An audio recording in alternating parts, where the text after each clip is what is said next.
Well, good afternoon, everyone. I am absolutely delighted to see so many of you here for this wonderful event, celebrating DEI 1.0 in the college, looking ahead to DEI 2.0 in the College of Literature, Science, and the Arts, and to see so many of you here in person together to have these conversations and to get to hear from some of our remarkable community members. I'm Ann Curzan. I'm Dean of the College of Literature, Science, and the Arts. And it's an honor for me to get to provide some brief opening remarks, and then I'm going to get out of the way to turn it over to colleagues to talk more. I do want to let everyone know that we have set up captioning for this event. On the event program in your folder, there is a QR code on the bottom right that will allow you to access CART captioning on your personal device. I do need to note that you need to download the GoTo app. So if you need to do that right now, it's free. Apparently it gets 5 stars. So you need to download that. And then if you scan the QR code, you'll be able to get access to the captioning. I also want to acknowledge that the University of Michigan is located on the territory of the Anishinaabe people. In 1817, the Ojibwe, Odawa, and Potawatomi nations made the largest single land transfer to the University of Michigan, seated in the treaty at the foot of the rapids so that their children could be educated. We acknowledge the history of Native displacement that allowed the University of Michigan to be founded. Today, we reaffirm contemporary and ancestral Anishinaabeg ties to the land and their profound contributions to this institution. So today's event is a chance for our community to learn more about the college's diversity, equity, and inclusion efforts, DEI. There is so much work ahead, and I know that often we can focus on how much work there is to do. It is also important to think about what we have done and to talk about all the work we have done, not only over the past 5 to 6 years, but also to acknowledge all of the people in our community who have been working on DEI long before it was called DEI, who have been doing this work that is sometimes called invisible in the institution because it has not consistently been valued. But I want to challenge all of us to think about that word of invisible work, because it is not invisible to the people who do it, and it is not invisible to the people who are supported by it. It is, when we talk about invisible work or invisible labor, we're immediately talking about structures that make some things visible and some things less visible. And that is exactly the kind of work that we are committed to doing as part of our DEI work in the college. So I just want to say a few words about the importance of this work and the commitment of the college to this work. And I think that raises an interesting question about who is the college, right? Well, the college is all of us. That is the college. I take very seriously my responsibility as the dean of the college, and I know that leaders across the college take seriously what does it mean to be in various positions as we think about our commitments to DEI. And I was just at an event earlier today sponsored by NCID, and I was thinking about, someone asked me about the name of my professorship, and it had me thinking about systems and what it means to the inspiration of challenging systems. So, as some of you may know, I was honored to get a collegiate title. I'm the Geneva Smitherman Collegiate Professor of English Linguistics and Education. And Geneva Smitherman got her PhD here at the University of Michigan. She spent most of her career, she's now retired, at Wayne State and Michigan State. She is a world-renowned sociolinguist and one of the world's leading experts on African American English. And I remember I did my PhD here at the University of Michigan, And my advisor introduced me to her work, and then I had the opportunity to meet her and have known her for most of my career since.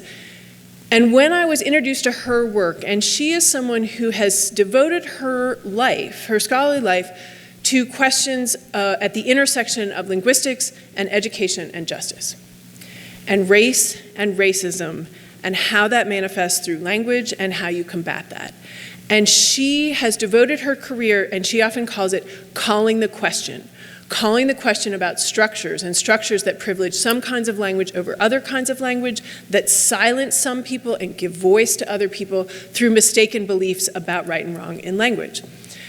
And when I was introduced to her work, I thought, I can stay in the academy. If my work can matter, if linguistics can matter to real people in real time and try to do work on justice, then I can stay. And I would guess many of you have stories about what compels you to do DEI work, to think about how you can have an impact and what brought you to that. And everyone will have their own stories about that. But it is to say one of the things that Geneva Smitherman does is she challenges systems. And that's what the work that we need to do and are committed to doing. It's in our values and it's in our areas of impact as a college, is that we are willing to talk about the systems that need to be challenged in order to create more diverse, equitable, inclusive, just, accessible communities and a college and a university. We are committed to making real change. And this is part of when we say we need to make DEI part of the fabric of the college. It has to become part of everything that we do in the college. And it's the work of everyone. And we need to acknowledge that this work has often fallen disproportionately on people of color in the college. It has fallen disproportionately on people who are marginalized in their communities. This is the work of everyone in the college. So I'm excited to look ahead with all of you to the work of DEI 2.0. This is work, as I said, it's deeply connected to our values as a college and as a university, as the new president has been articulating for us, and to the Office of Diversity, Equity, and Inclusion in the Provost's office. It's also, and this is why, there are many reasons I'm so thrilled all of you are here, it is really important for us to hear your feedback. So after the talks in the first part of this, you will see there are boards set up. There are going to be ways that we want to hear from as many voices as we can about what do you want to see the college doing as part of DEI 2.0? What would you be proud to see have come true within the next 5 years? We want to hear from you. I can say that many of our best ideas have come from inspirations on Post-it notes that someone has said, what if the college did this? I've always wanted to see the college do that. The college is us. We want to hear from you about what you would be proud, what you think would make a difference, what system you want us to see go after and say, who's looking at that? How can we change that? We're also really proud of the DEI 1.0 work that we have done, and today you're going to hear about some examples in the college of work that's already happening. So with that, I am really thrilled to introduce my colleague, Isis Settles, who is the Associate Dean for Diversity, Equity, and Inclusion, and was absolutely delighted when Isis agreed to step into this position in the summer. This is a position that actually is the result of DEI 1.0 work in the college and is now part of the fabric of the college leadership team. So I am really thankful for Isis's partnership and the work of our DEI team in the dean's office. So with that, let me turn the floor over.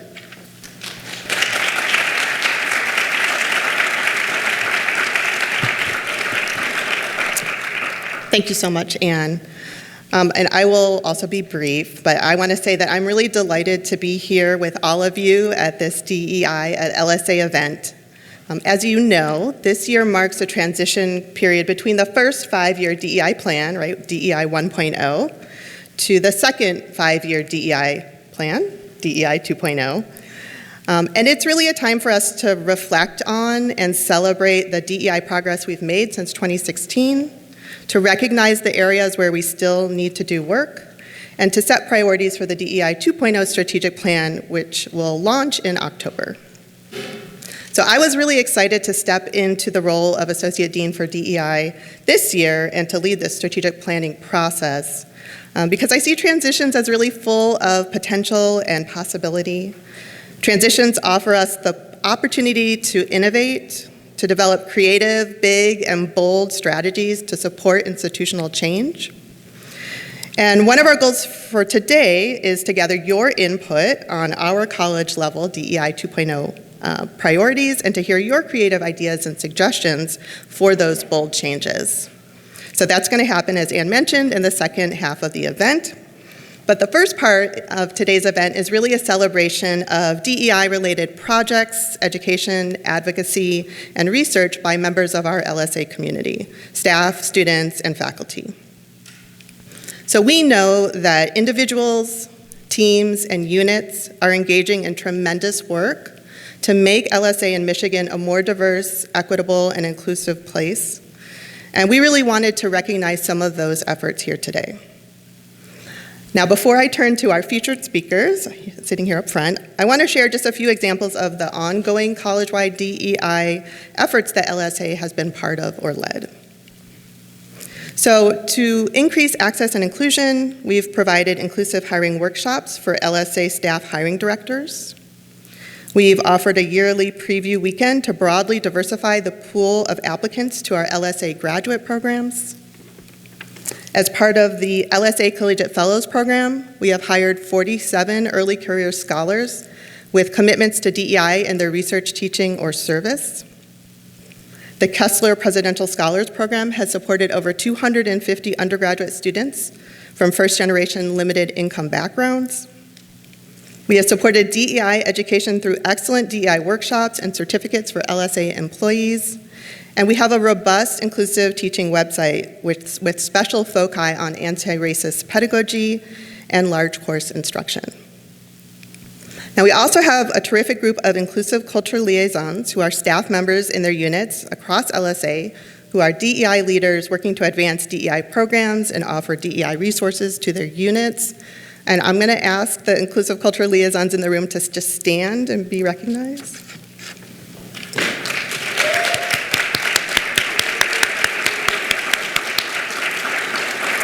Thank you. Thank you so much for all of your continued work. LSA also houses really interesting units, including the Opportunity Hub, which is a transformative career exploration center for LSA undergraduates, Optimize, which is an organization dedicated to supporting student-led projects for social change and innovation, and the Transfer Student Center, which supports the recruitment and retention of transfer students on campus. So as a member of the LSA community, I'm really proud of this work in the college. I know we can do more. DEI work is never done. It's always an ongoing work in progress. But I'm really grateful to have all of you as partners in this work. So let's get things started. I'm going to ask Dr. Jessica Garcia, who's the DEI manager in the college, to join me. She's my close partner in strategic planning and implementation, and she is going to be our MC for this portion of the event. So it's my pleasure to turn things over to her.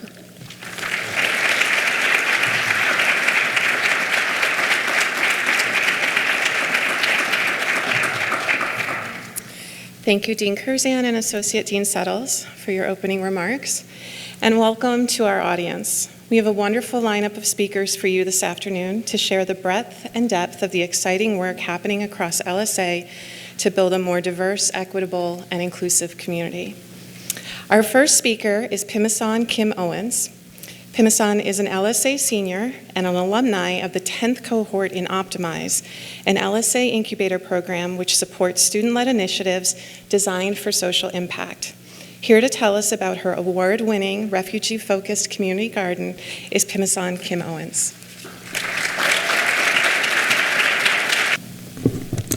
Thank you so much. It's an honor to be here. I was really worried. The first thing I wanted to ask was, can you guys hear me? The second thing was, can you guys even see me? Because I'm so short.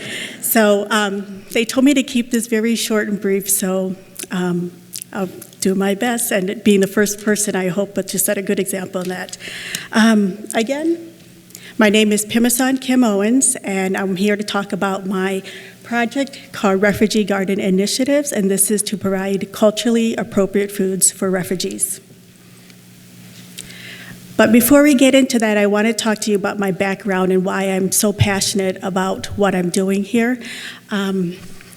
First of all, I'm a U of M senior. My major is in general studies. I'm a single mom of 3, and I will be continuing. I'm happy to announce the going into my MSW program this fall, so excited about that. And I think one of the most unique, identity that I have is that I am a refugee. I came here in 1981 in January from the country of Laos. And if you know geography, Laos is really hot and humid, so it's really shocking to come to Chicago in the middle of January. This here is a picture of my family and I when we were at the Thai refugee camps. This is how we were processed, and I look like a little convict there holding my little name there, and everybody had to get a number. And so coming from a refugee, it was really, I want to say, it happened overnight, and we lost everything. We lost our status, our home, our family.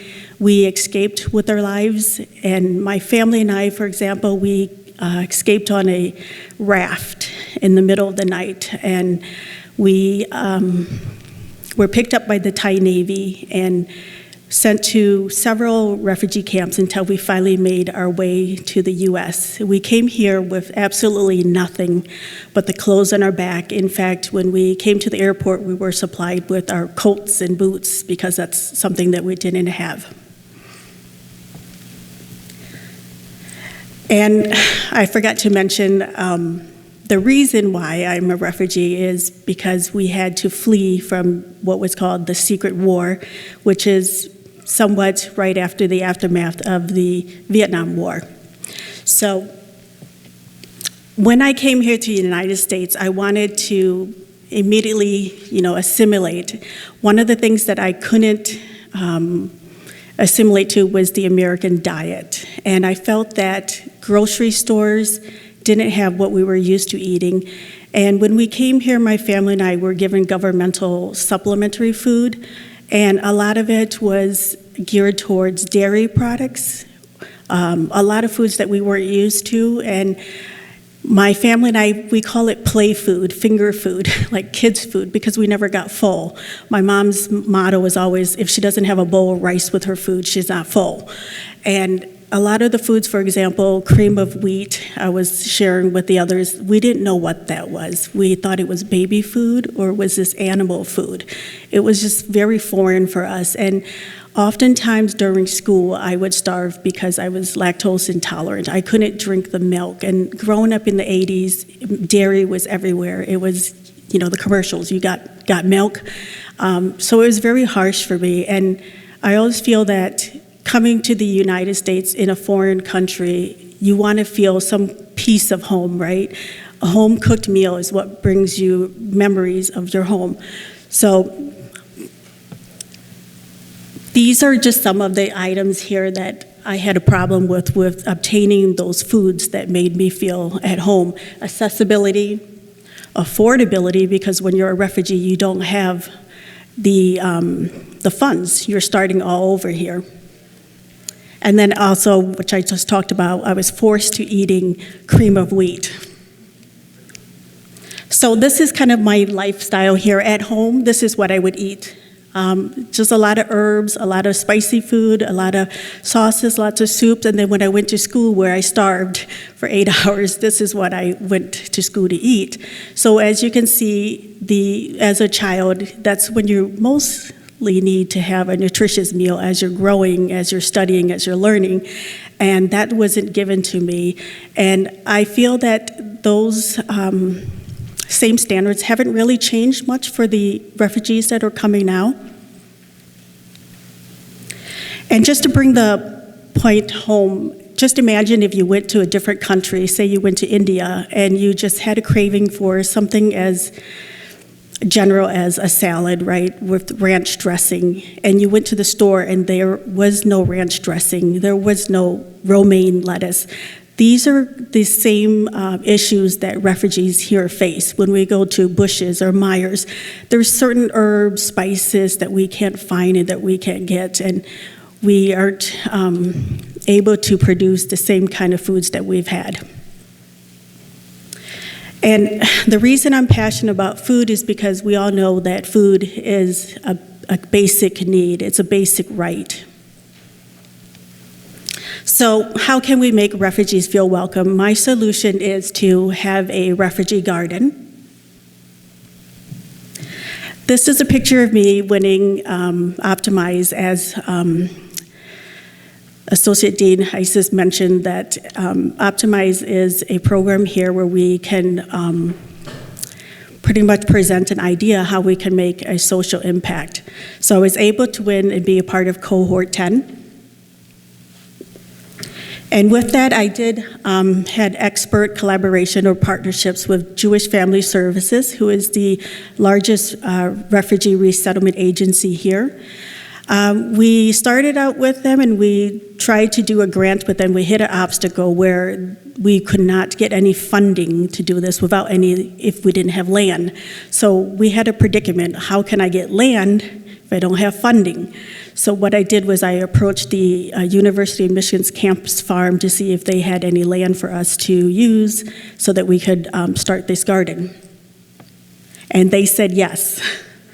So one of the benefits, or some of the benefits for refugees like myself, I have it all listed here, but I'm just going to talk about my personal experience. For me, it gives me autonomy, it gives me agency, it gives me freedom, it allows me to keep my culture through my food, it allows my all this generational bonding of having the older generation with the moms and dads, and also the children. We're passing on our generational knowledge to our children, and we're using best practices to sustain the earth and to have a sustainable food system.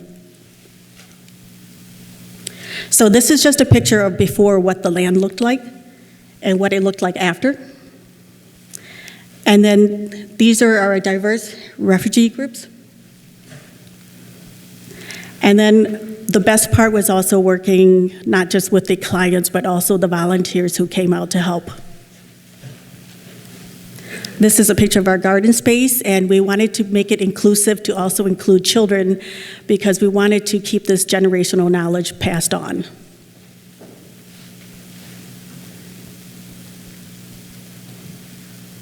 It was very important for some of the clients to ask for a healing garden, being sensitive to the fact that they are just coming from war. One of the things that we wanted to make sure was to use this as a healing space, that nature is also used for therapy. These are some of the produce that we cultivated at the garden. So currently JFS has won a grant for $100,000. This is for a term of 3 years. So it's $100,000 every year for 3 years, and this will keep the garden going. So I'm very happy to say that I can leave the project and leave U of M as a senior, that this would be my legacy as I move on to grad school. And then going forward in the future, I've decided to change my nonprofit name to Refugee Garden Initiatives to kind of, I wanted to bring everybody to the table because food is a basic. And then while we are sitting at the table having conversations, we could talk about other social issues. And my message is that there needs to be more done for the refugee community, because without support, we cannot get to where we are today. And I hope that I'm setting myself, or for others, as an example that even though you came here with nothing, you could one day be standing here at the University of Michigan giving a lecture, even though this is probably the biggest thing you've ever done. But I have to say I was very scared, but just being able to represent my refugee community is what's giving me the strength to go on and to speak in front of you so that we are represented and that our foods, our basic needs are met. Thank you so much. I leave you with a quote.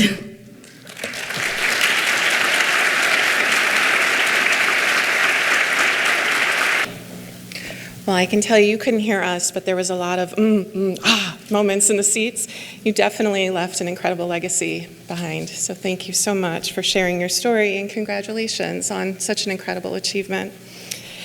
Our next speaker is Ashley Bates, the program manager for the Helen Zell Writers Program in the Department of English Language and Literature. She is here to tell us, and I know we've got lots of new hires in the room, so you might not know this story.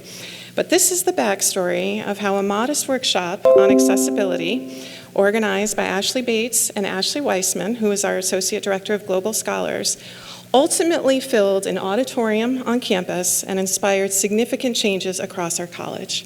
Please welcome Ashley Bates.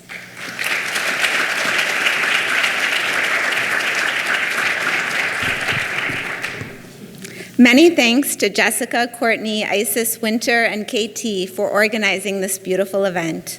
My name is Ashley Bates, and I'm a staff member here in LSA. For those with a sight-related disability, I'm a cisgender white woman in my early 40s with brown hair pulled back in a bun. I'm wearing a black turtleneck and a colorful scarf, and I smile a lot. I wish that I could co-present today with my friend, staff colleague, and brilliant partner in rabble-rousing, Ashley Weissman, who unfortunately is unable to attend. People sometimes call us the two Ashleys. The other Ashley is very much here in spirit. Today I'll be sharing some background on a disability inclusion event that Ashley and I co-organized back in July of 2019. I'll then share some of the positive changes that it helped spark and the lessons learned. Ashley and I originally envisioned a disability inclusion workshop for 50 to 100 guests. The idea was inspired by our mutual frustrations with disability inclusion at U of M. As a staff member who often organized events that attracted individuals with disabilities, I felt ashamed of the mandatory legalese text that was added to my event postings, requiring at least 2 weeks of notice for accommodation requests. When I tried to suggest alternative text that was more welcoming, compassionate, and flexible, I was repeatedly told that LSA didn't allow this.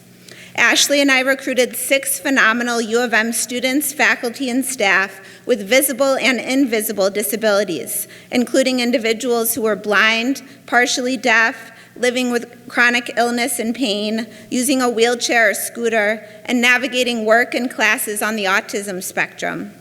We planned for a panel followed by small group conversations led by each panelist, and we assembled handouts on practicing allyhood and leading accessible meetings, classes, and events. For both of us Ashleys, this was a passion project far outside the scope of our job responsibilities. The event took place during working hours, but much organizing happened on our own time and was unpaid. Our guest speakers were paid, something we advocated for. I do not identify as someone with a disability, but was motivated by my desire to be a better ally.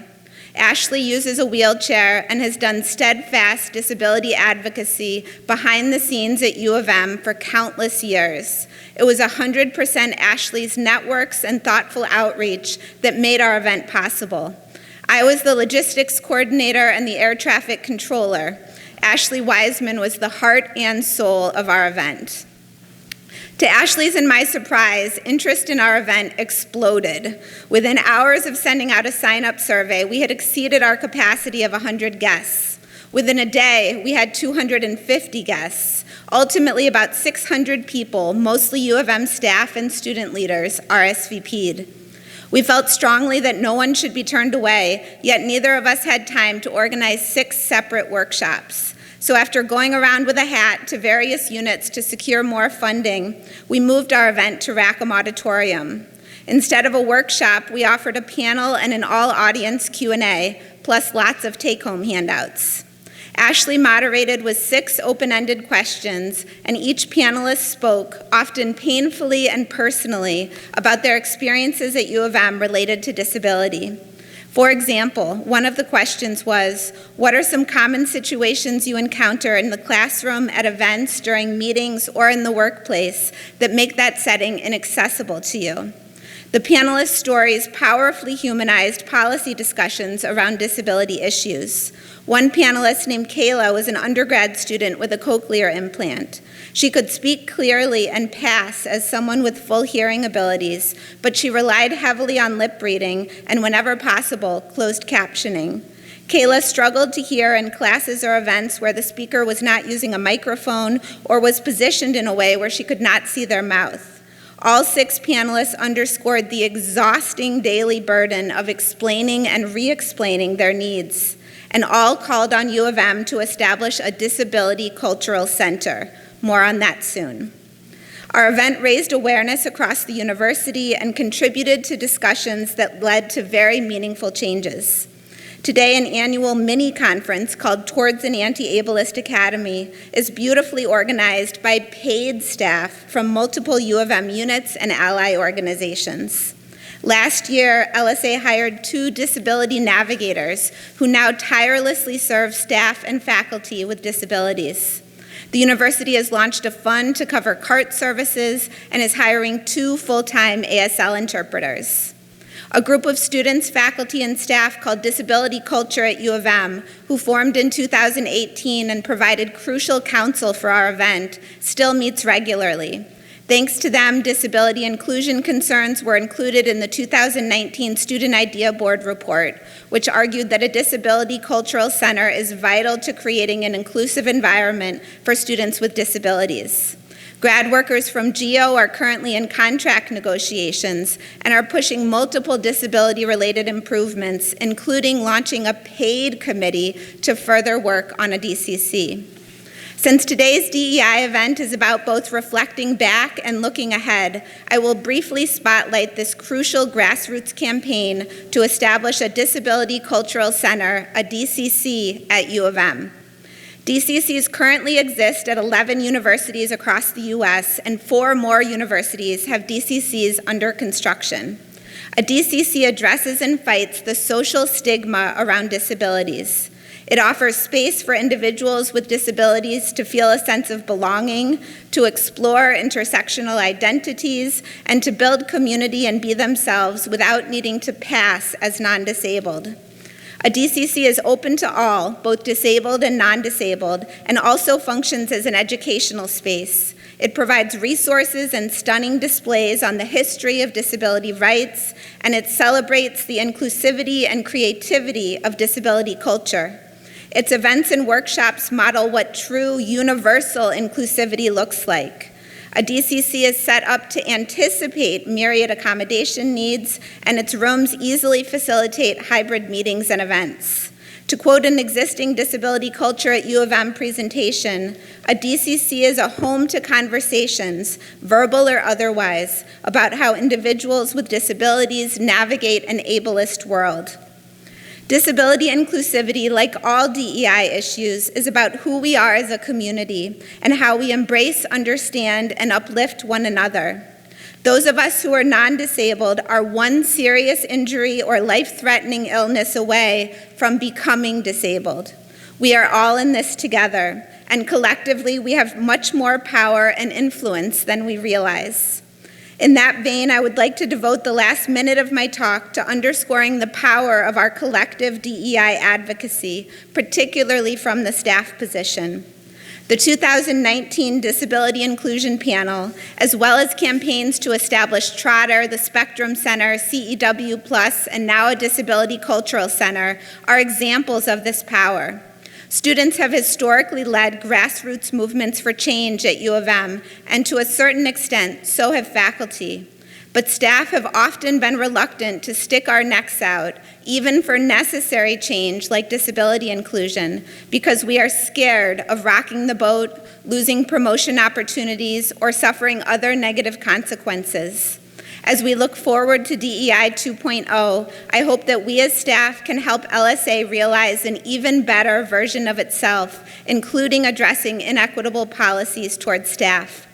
If staff take initiative and stand together with support from our many administrator and supervisor allies, we can secure stronger protections for staff with disabilities and staff from other marginalized groups, more influence in DEI campaigns such as efforts to establish a DCC, expanded and unit needs-specific flexible and remote work options, which help support staff with disabilities and staff who provide care for loved ones, as well as improve work-life balance for all staff, additional pay for significant and ongoing additional work that is dedicated to the promotion and implementation of DEI, parental leave policies that provide meaningful and equitable support to staff adoptive parents whose children are statistically more likely to have trauma-related mental health struggles and other special needs and desperately need time to bond with their adopting staff parents, and more competitive annual salary increases and compensation that help attract and retain staff from all backgrounds who are committed to DEI. I'll be here for the reception, and I'm especially eager to talk with staff in the audience today about ways that we can contribute to LSA's exciting DEI efforts and organize collectively for continued positive change. Thanks.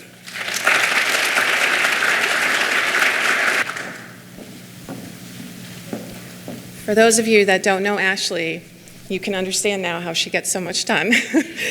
That was wonderful. Thank you for reminding everyone today about the incredible event that took place actually shortly after my arrival here in LSA, and I understood even then what a profound impact it was going to have on the college and the university, and it did. So thank you to you and to Ashley Weissman for your leadership and continued advocacy to push us further in its support of the disability community. Next, we're going to turn our attention to a team in the college that is committed to learning and growing together. Jugovich and Kevin Rivera Cruz are two of the graduate students in Paul Zimmerman's chemistry lab in LSA. They're here to tell us about this highly collaborative physical computational chemistry research group and how they came to engage in ongoing DEI programming outside of the lab.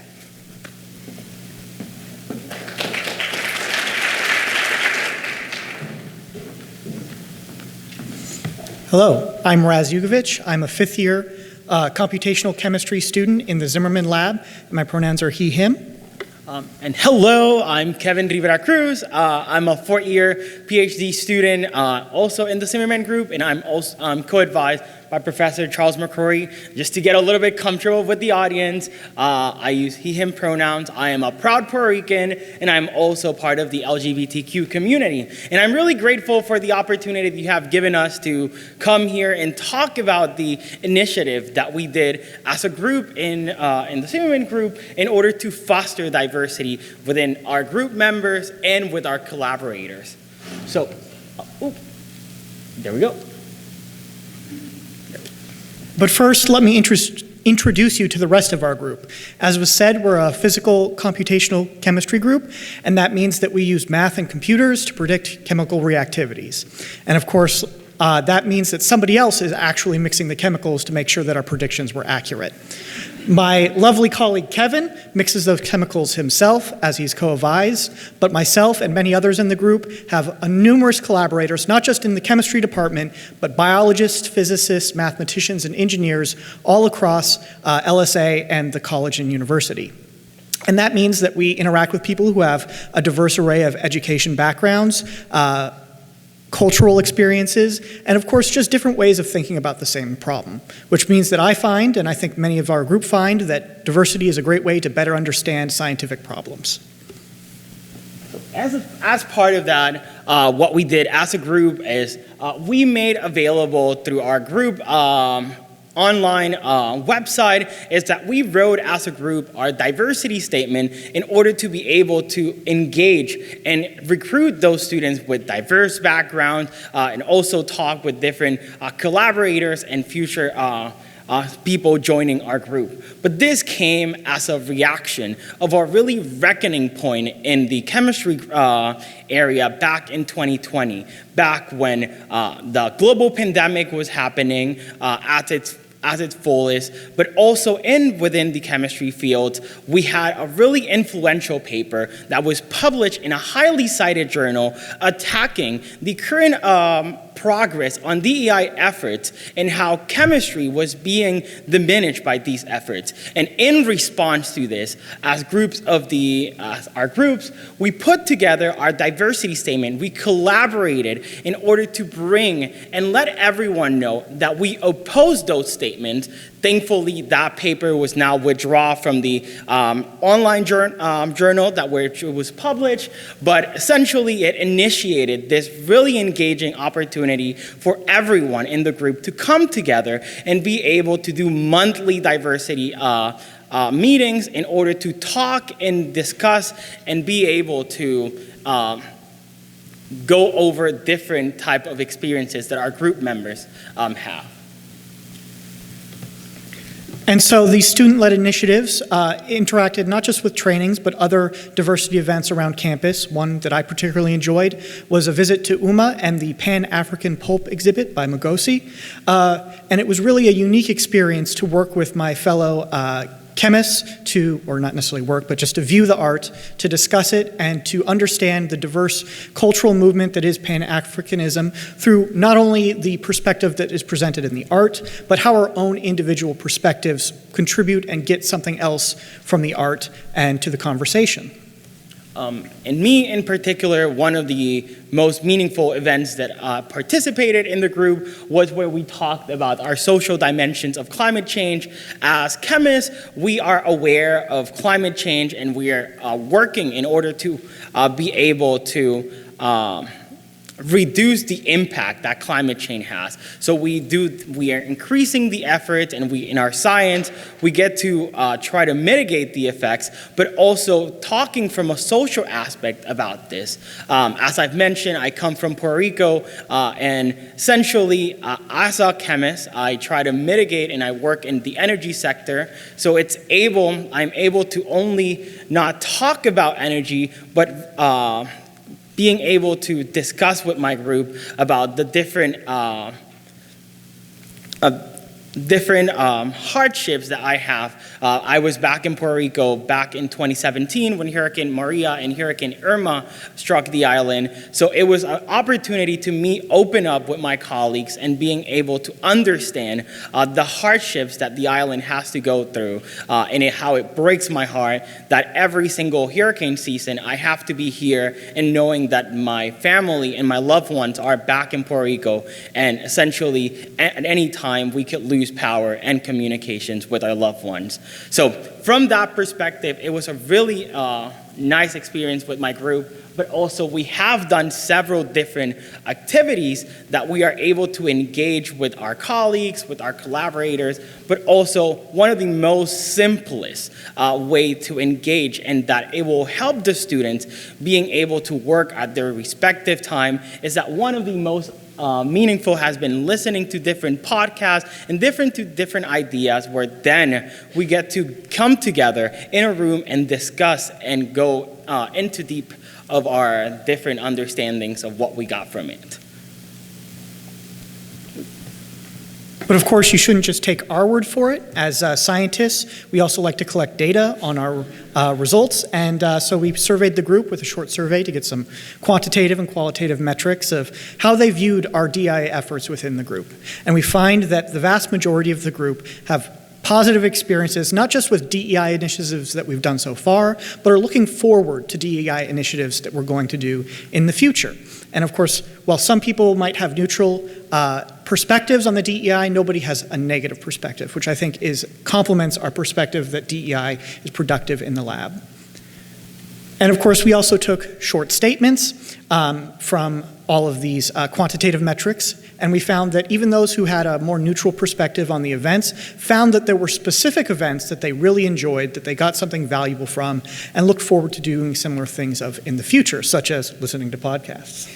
Yes, and also one of the key things that students mainly take away from this is knowing that our PIs or our mentors are in the room listening, and they also appreciate the fact that they're being heard. And if anything gets uncomfortable, the PI is more than welcome to leave the room, and then the students engage in a more closer and deeper conversation. But it's that fact of students aware that the PIs are actually in there, and they're really engaged in DEI commitment, in their DEI commitment.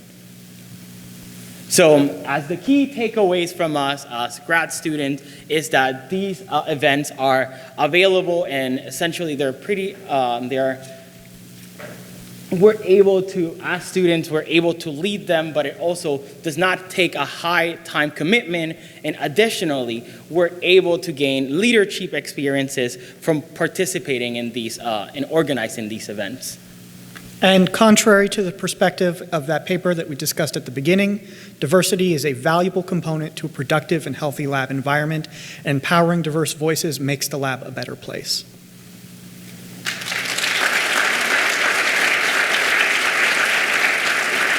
Thank you so much.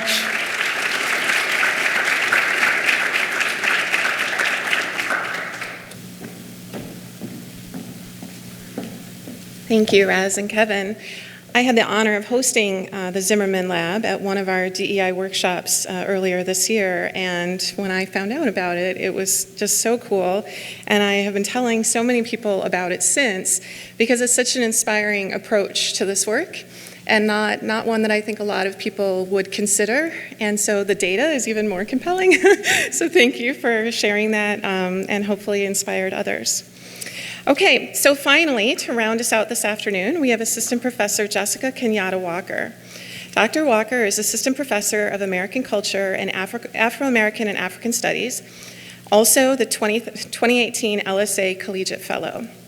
As a mentor, faculty instructor, and fellow for the Mellon Mays Undergraduate Fellowship Program, Dr. Walker has dedicated her professional career to attending to the importance and value of diversifying institutions of higher education. Her research focuses on the analysis of race and gender in studies of food, space, and identity. Here to help us expand our thinking on what is American food is Dr. Walker.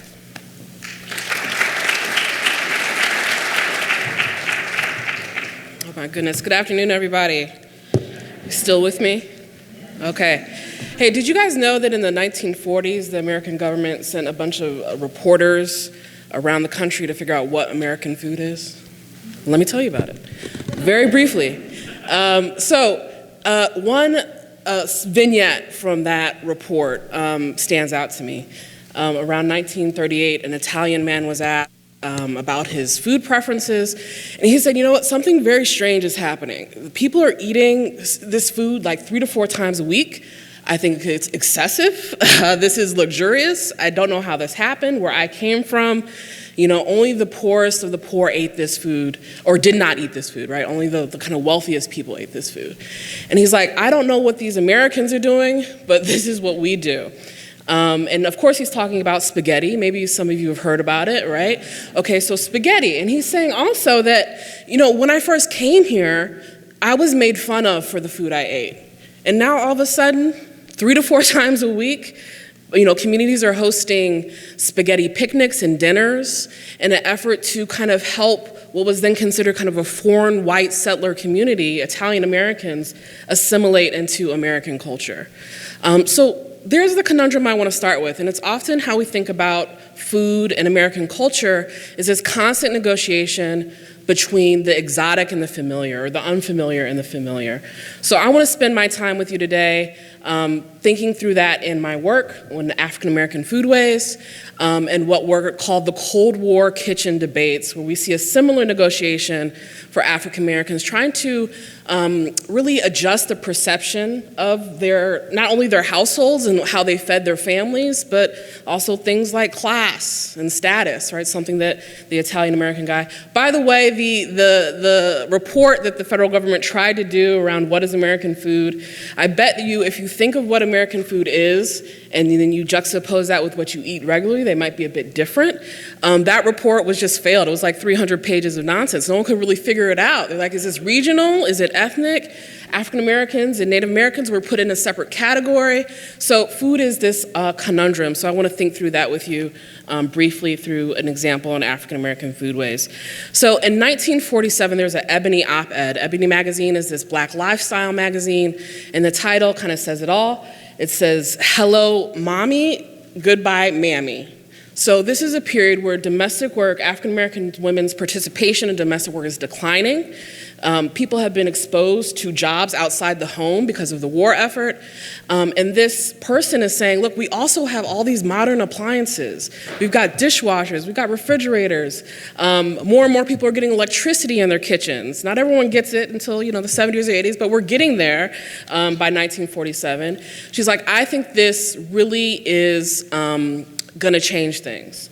I think it's gonna help Black women be the mothers they need to be, and then we can do away with this mammy stereotype, this perception that Black women are inherently good cooks, that they're jovial, that they're homemakers, that they bake the best, that they cook the best. At the very same time that this is happening, the first hit sitcom in the US actually features an African American female lead as an actress. It's the first sitcom to actually feature an African American female lead, and that show is called The Beulah Show.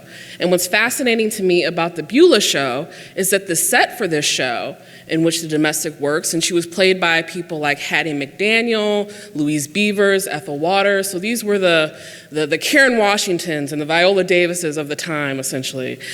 So the set for that show is a modern kitchen. It's that same kitchen, that same promise of modernity and convenience, frozen foods, things that would allow you to have more time to do the things you wanted to do.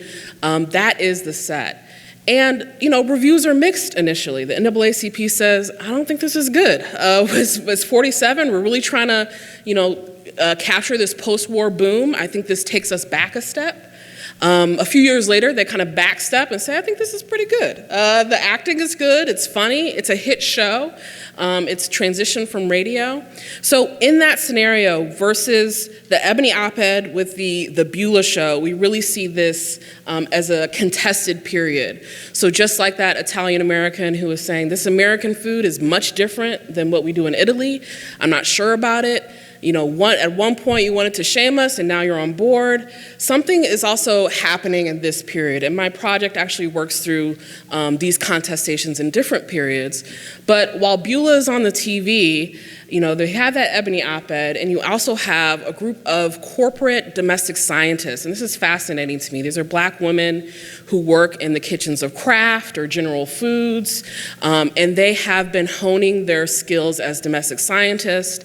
And kind of like that Ebony op-ed, they're arguing for an idea of African American foodways that is beyond soul food, so beyond what is collard greens, fried chicken, macaroni and cheese. They're saying, look, we can do that, that's okay, but we can do something different. And so this book called Date with a Dish is published also by Ebony, by its first food editor, Frida DeKnight, who happens to be in the corporate kitchens of Carnation and other brands. And that is really the explicit goal of that cookbook. It's about 200 pages long, and it is really saying, look, you judge us for this primitive association. Now's the time that we say we cook Italian food, we cook French food, we're very cosmopolitan. So on face value, right, this can seem like, assimilationist, this kind of middle class acquiescence to how people are cooking, or how a white middle class is cooking. But it really is, a tradition that Frida DeKnight is coming from both a country background, but also, again, in these corporate kitchens, in these test kitchens. So she's bringing both of those forms of knowledge to bear. She's not alone in that. There are others that are working for Kraft that really inhabit what is called the Ebony Test Kitchen, which was actually recently saved from demolition. It lived in the Johnson Publishing Building in Chicago. It was saved from demolition recently, and I believe it's touring the country, but was in New York, so I got a chance to walk through it. And the kitchen is a spatial kind of echoing of the cookbook. It is like a spaceship. It is very technical. Things are actually fitted for the kitchen. There's, a toaster, there's a grill, there's a can opener. I mean, there's a drawer that's especially made with all these contraptions, right? So the idea is, let's marry this modern, progressive notion of domesticity and of space with African Americans. Let's change and shift the narrative of how African Americans are perceived. Again, African American food is more than fried chicken and collard greens and chitlins and other foods. But, and what I want to end with in my example, what also happens at the end of this kind of Cold War period, a defining moment at the end of the Cold War kitchen debates was this Moscow exhibition, where the US government is really, we're debating whose superpower is best based on like how well you can feed your people, right? That's pretty fundamental to being a superpower. So we recreate this new thing called a supermarket, where you could get it all in one. You didn't have to go to the grocer or the vegetable guy or the meat guy and the bread guy. You had it all in the same space, and there were floor to ceiling, right, what were pretty normal to us now, aisles of food and food and food. But there was also the recreation of this kitchen. It's called Miss America Kitchen, and it had two women who were cooking up what was, said to be, or I guess performed to be, to the Russian audience, quintessential American food. I mean, this is the stuff that we eat back there. It's delicious, it's filling. Can anyone guess what they were cooking? I'll tell you. They were cooking fried chicken, of all the things.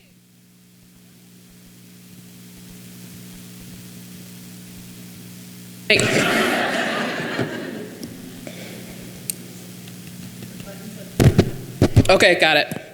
Okay, so this Miss America Kitchen, they're cooking up fried chicken, and these two women who are said to be kind of your normal average housewife are navigating this pristine, chromed out kitchen. And, come to find out, of course, these aren't just average American housewives. These are the directors for food and testing for General Foods, for some of these kind of corporate food producers at the time. So again, there's this interesting negotiation always between race and racial meaning and the perception of our food. And I especially look at how that works on a national scale, right? What is said to be kind of okay and permissible on a national level, either through the Beulah Show or through the Miss American Kitchen, and what's happening within forms of Black popular culture or Black cultural production like Ebony Magazine, where there seems to be more of a negotiation. And to conclude, when I teach this work, I teach a course called What is American Food, which is a race and ethnicity course, where yes, just like that 300-page report by the federal government, no one can really settle on. We think we know at the start, but by the end, we're a bit confused. So we try to think about how racial meaning shifts and through what forces. And it's never really about finding the authentic thing, the authentic dish that belongs to one group, although that is really important. It's always about the when of race, not really the what. And so that's really what we end with. When are we talking about? Because these things tend to shift over time. So ultimately, we learned that instead of chasing authenticity, we're instead following a process, what we call racialization, the process by which racial meaning changes over time. And food happens to be a really good example of that. So I'll leave you there. I hope I didn't spoil your appetites or get you hungry for, it's just, hazard of the job. Thank you.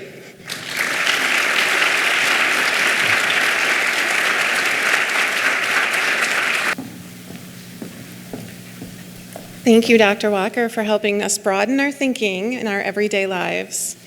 Thank you again to all of our speakers, not only for your presentations today, but for the great work you have done and continue to do in advancing DEI across the college and inspiring everyone here to do more. Your work reminds us that there are many on-ramps to this work and that there is space for all of us to contribute and grow together.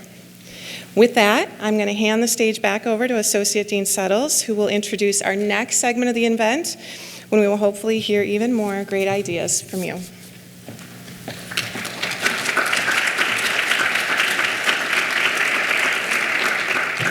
Thank you, Jessica. So let me add my thanks to our wonderful speakers for these fabulous presentations today, really inspiring examples of what DEI can look like.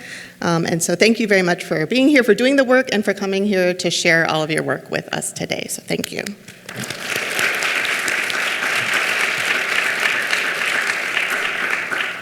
Also offer my thanks to Dean Curzan for her leadership of the college, but also for her support of DEI work today and every day and into the future.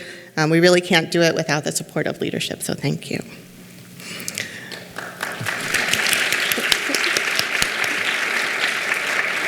Okay, this is my last set of thanks here. So this event couldn't be possible without many, many volunteers, so thank you to everyone in the Dean's office who volunteered to help.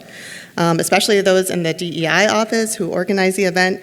And a big special thanks to Courtney Kliss over there, stand up, who pulled together everything today. So thank you. We would not be here if it were not for Courtney, so thank you so much. Thank you again, volunteers, for being here. I want to thank all of you for coming. This was a fabulous turnout. I'm very pleased and happy that you could all join us. And I hope that you have lots of fun in this second portion of today's event. So thank you.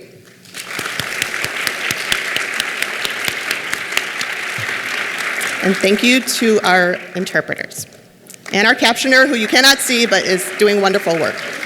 Thank you.